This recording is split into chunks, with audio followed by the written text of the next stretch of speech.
பிரதானமான கோரிக்கையை முன்வைக்கின்றோம். ஏறக்குறைய 6,14,000 அரசு ஆசிரியர்கள் இந்த பங்களிப்பு ஓய்வூதிய திட்டத்தில் பணிபுரிந்து கொண்டிருக்கிறார்கள்.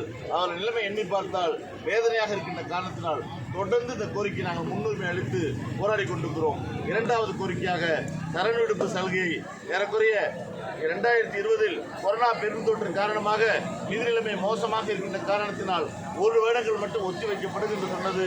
இவர்கள் ஆட்சிக்கு வந்தவுடன் மறு தேதி உத்தரவு வருகின்ற வரை அந்த சரணெடுப்பு ஒப்படைப்பை ரத்து செய்கிறோம் என்று சொன்னது மிகப்பெரிய பாதிப்பாக நாங்கள் உணர்கிறோம். உண்மையில் அந்த அறிவிப்பு தமிழ்நாட்டில் இருக்கின்ற ஒட்டுமொத்த அரசு ஆசிரியர்கள் எல்லாம் ஏப்ரல் மே மாதங்களில் தான் அதை நாங்கள் பணமாக்கிக் கொள்வோம். என்ன காரணம் எனில் அரசு ஆசிரியருடைய குழந்தைகளுக்கு பணம் பள்ளியிலோ கல்லூரியிலோ பணம் செலுத்துவதற்கு எங்களுக்கு உதவியாக இருக்கணும். இப்படி ஒரு திட்டத்தை உண்மையிலே இந்த அரசு ஒழித்து விட்டது என்பது வேதனையாக நிகழ்வாக நாங்கள் பார்க்கின்றோம். புரட்சித் தலைவர் எம்ஜிஆருடைய ஆட்சியில் கொண்டு வந்த காரணத்தினால் இவர்கள் கொடுக்க மறுக்கிறார்களோ என்று கூட உண்மையிலே என்ன தோன்றுகிறது என்பதை சுட்டிக்காட்ட விரும்புகிறேன். அதே போல 7வது ஊதியக்குழுவுடைய நிலுவை 21 மாத நிலுவை இன்று வரை நிலுவையாக இருக்கிறது.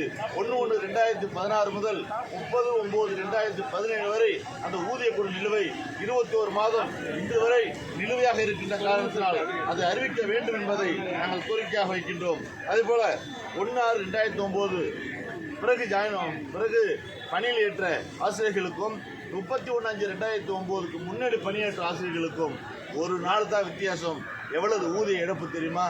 கிட்டத்தட்ட 15,000 ரூபாய் இழப்பு ஏற்படுகிறது. அதை முழுமையாக கலைந்து அந்த இடைநிலை ஆசிரியருடன் முதுகலை ஆசிரியருடைய ஊதிய முரண்பாட்டை முழுமையாக கலைந்திட வேண்டும் என்ற கோரிக்கை நாங்கள் பிரதானமான கோரிக்கையை முன்வைக்கின்றோம். அதேபோல ஏறக்குறைய 5 லட்சத்துக்கு மேற்பட்ட காலி பணியிடங்கள் அனைத்து அலுவலகங்களிலும் அனைத்து துறைகளிலும் தலைமைச் செயலம் உள்ளிட்ட அனைத்து துறைகளிலும் அவர் அதிகமாக இருக்கின்ற காரணத்தினால் இதற்கு முன்னுரிமை அளித்து அரசு உடனடியாக போர்க்கால நடவடிக்கை எடுத்து அதை காலி பணியிடத்தை நிரப்பிட வேண்டும் என்ற கோரிக்கையை நாங்கள் முன்வைத்திருக்கின்றோம். அதேபோல சத்துணவு, அங்கன்வாடி, ஊர்ப்புற நூலகர்கள், பல்நோக்கு மருத்துவமனை பணியாளர்கள், சுகாதாரத்துறை, காவல்துறை, அனைத்து துறைகளில் பணிபுரியும் துப்புரவு பணியாளர்கள், பண்ணை பணியாளர்கள், ஓட்டுநர்கள், MRB செவிலியர்கள், MTM சுகாதார ஆய்வாளர்கள், NMR பணியாளர்கள், வருவாய் கிராம உதவியாளர்கள், எய்ட்ஸ் கட்டுப்பாட்டு பணியாளர்கள், டெங்கு கொசுப்புடி ஒழிப்பு பணியாளர்கள் உள்ளிட்ட சிறப்பு காலமுறை ஊதியம், மதிப்பூதியம், தொகுப்பூதியம், தினக்கூலி பகுதி நேர பணியாளர்கள் அனைவரையும் பணி நிரந்தரம் செய்து காலமுறை ஊதியம் வழங்கிட வேண்டும் என்ற கோரிக்கையும் நாங்கள் புதியதாக இருக்கின்ற கோரிக்கை அல்ல. 2021 திராவிட முன்னேற்ற கழகத்தின் தேர்தல் அறிக்கையில் சொல்லியிருந்த விஷயத்தை நாங்கள் மறுபடியும் நினைவூட்டி இவர்களெல்லாம் பணி நிரந்தரம் செய்து காலமுறை ஊதியம் வழங்கிட வேண்டும் என்ற கோரிக்கையை நாங்கள் பிரதான கோரிக்கையாக முன்வைக்கின்றோம். அதேபோல ஓட்டுநர்கள் அனைத்து கீழ்நிலையிலிருந்து முதலமைச்சர் வரை ஓட்டுகின்ற ஓட்டுநர் அனைவருக்கும் இன்னமும் ஒரு கட்ட பதவி உயர்வு கூட இல்லாத சூழ்நிலை கருத்தில் கொண்டு 14 வருடம் 7 வருடம் 14 வருஷம் 20 வருடம் முடித்தவர்களுக்கு 3 கட்ட பதவி உயர்வான நிலை 3, நிலை 2, நிலை 1 ஆகிய 3 கட்ட பதவி உயர்வை வழங்குமாறு இந்த தர்ணா போராட்டத்தின் வாயிலாக சுட்டிக்காட்ட விரும்புகின்றோம். அதேபோல உயர்கல்விக்கான ஊக்க ஊதியமானது அறிஞர் அண்ணாவுடைய ஆட்சியில் அமல்படுத்தப்பட்டது. ஆனால் 2021 ரத்து செய்யப்பட்டது.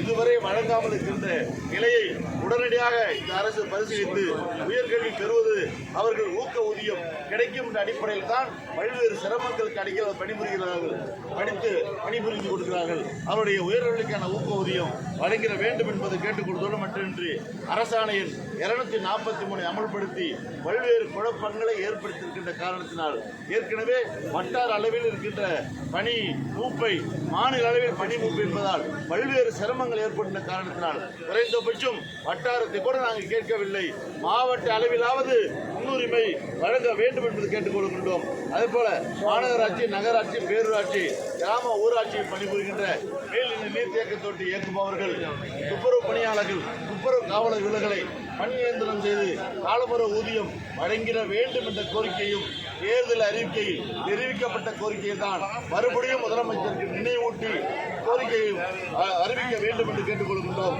அதேபோல மாநகராட்சி, நகராட்சி, பேரூராட்சியில் பணிபுரிகின்ற அனைவரையும் அரசு அலுவலர்களாக அறிவித்திட வேண்டும் என்று கேட்டுக்கொள்வதோடு நாங்கள் ஆட்சிக்கு வந்தவுடன் அந்த புற ஆதார முறையை முற்றிலுமாக ஒழிப்போம் என்று சொல்லித்தான் அவர்கள் தங்களுடைய வாக்குறுதியை தெளித்தார்கள்.